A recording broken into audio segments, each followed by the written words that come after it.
নমস্কার। আমি মন্ত্রের যন্ত্র থেকে জ্যোতিষতন্ত্র পি কুমার বলছি।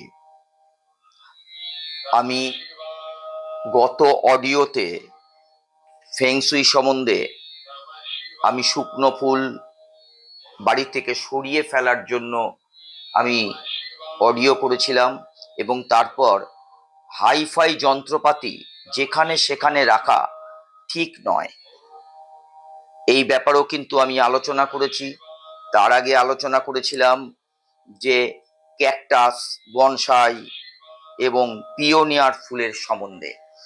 আজ আমি আপনাদের সামনে এই ফেংশুই নিয়ে আলোচনা করছি।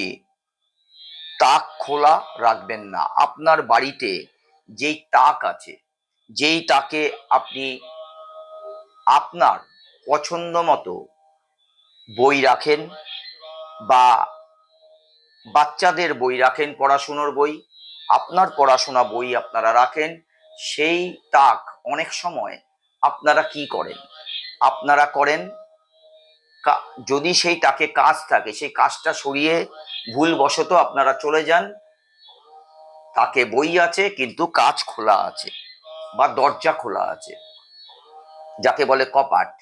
এইটা কিন্তু ফেংশুই মতে একদম ঠিক নয়। তাহলে কি, আপনারা অনেকে বই পড়তে ভালোবাসেন এবং নিজের কাছে বই রেখে অনেক ব্যক্তি গর্ববোধ করেন। এই সহজ অভ্যাসটি সেই ব্যক্তির ক্ষেত্রে কিন্তু ভীষণভাবে শুভ, কিন্তু খোলা আলমারিতে যে র্যাক আছে, সেই র্যাকে আপনারা বই রাখেন, কিন্তু সেই আলমারির কাচ বা ধরুন কোনো দরজা, কপাট যেই আলমারিতে আছে, যেই আলমারিতে আপনি বইটা রাখেন, কপাটটা খুলে যান বা কাচটা সরিয়ে রেখে যান। এরকম যারা করেন সেই ক্ষেত্রে কিন্তু ফেংশুই মতে বলা আছে যে কি, খোলা আলমারিতে বই রাখা সার্চি মানে অশুভ, অথবা দম বন্ধ আবহাওয়া সৃষ্টি করে, যা এই ঘরে মানে যেখানে আপনি বইটা রেখেছেন সেই ঘরের পক্ষে ভীষণ ক্ষতিকারক। যারা যেই ঘরে আপনি বইটা রেখেছেন আলমারিতে এবং কাঁচ খোলা বা দরজা খোলা সেই আলমারির, সেই ক্ষেত্রে কিন্তু এটা ভীষণভাবে আপনাদের ক্ষতিকারক। এটা কিন্তু আমাদের ফলো করে চলতে হবে। যখনই আমরা কোনো বইয়ের তাকে বই রাখবো, তখন কিন্তু সব সময় সেটা বন্ধ থাকবে, কাঁচ বা দরজা বন্ধ করে রাখবেন। সেটা কিন্তু খুব ভালো শুভ সংকেত। অফিসে বা বাড়িতে বইয়ের খোলা আলমারি খোলা ছুরির ন্যায়।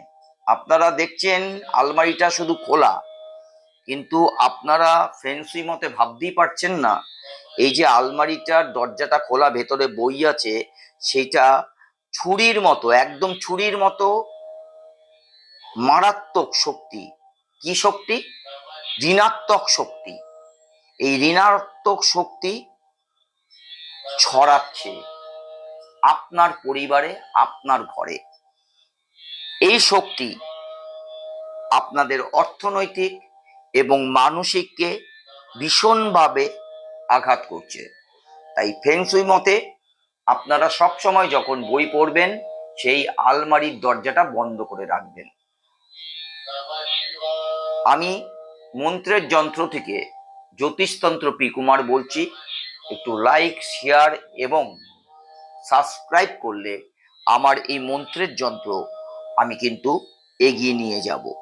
এইবার আমি পরবর্তী অধ্যায়ে আসব, সেটা হচ্ছে শোবার ঘরে আয়না রাখবেন কি, অর্থাৎ হচ্ছে শোবার ঘরে আয়না রাখলে কি হতে পারে?